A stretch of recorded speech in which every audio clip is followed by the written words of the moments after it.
بسم اللہ الرحمن الرحیم۔ عزیزان من، آج ہم سورۃ رعد کی مشق پڑھنے جا رہے ہیں۔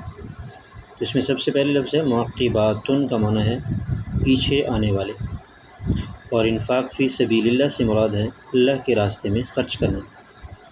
اس سے آگے منکرین حق نے ہر دور میں انبیاء کرام علیہم السلام کے ساتھ کیا مکر و فریب۔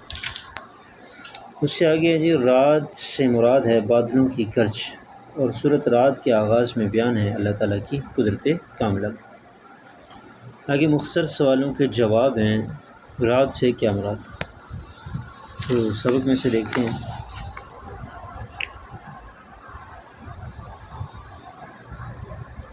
رعد سے مراد بادلوں کی گرج ہے جو اللہ تعالیٰ کی حمد کے ساتھ تسبیح کرتی ہے، اور فرشتے بھی اس کے خوف سے تسبیح بیان کرتے ہیں۔ یہ رعد کا معنی بادلوں کی گرج ہے۔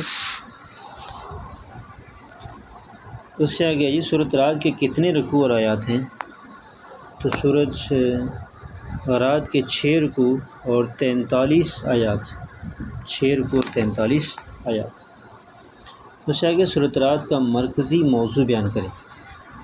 سورۃ رعد کا مرکزی موضوع ہے اللہ تعالیٰ کی قدرت کاملہ، کامل علم اور رسالت کے تقاضوں کا بیان۔ یہ مرکزی موضوع ہے سورۃ رعد کا۔ اس سے آگے اہل ایمان کی 2 صفات بیان کریں۔ اہل ایمان کی صفات یہ ہیں کہ وہ وعدہ پورا کرتے ہیں اور صلہ رحمی کرتے ہیں، خوف الہی رکھتے ہیں اور آخرت کے عذاب سے ڈرتے ہیں، انفاق فی سبیل اللہ کرتے ہیں، اور بھی شمار ہیں، لیکن آپ نے صرف 2 یاد کرنی۔ اللہ تعالیٰ نے نبی کریم صلی اللہ علیہ وآلہ وسلم کی زبان سے جو اعلان کروائے، ان میں سے کوئی سے 3 لکھیں۔ یہ دیکھیں کہ آپ خاتم النبیین صلی اللہ علیہ وآلہ وسلم اعلان فرما دیجئے کہ میں اللہ تعالیٰ کی عبادت کرتا ہوں اور اس کے ساتھ کسی کو شریک نہیں ٹھہراتا۔ یہ دوسرا اعلان، پہلا عبادت کرتا ہوں، اور دوسرا اعلان ہے کہ اس کے ساتھ کسی کو شریک نہیں ٹھہراتا ہوں۔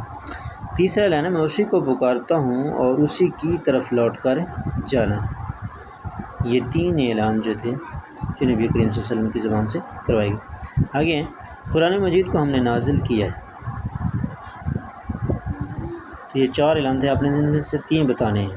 میں اللہ کی عبادت کرتا ہوں اور اس کے ساتھ کسی کو شریک نہیں ٹھہراتا، اور اسی کو پکارتا ہوں اور اسی کی طرف لوٹ کر جانا۔ اور قرآن مجید اللہ تعالیٰ کی طرف سے نازل کردہ کتاب، تو یہ آپ نے یاد بھی کرنا ہے اور لکھنا بھی۔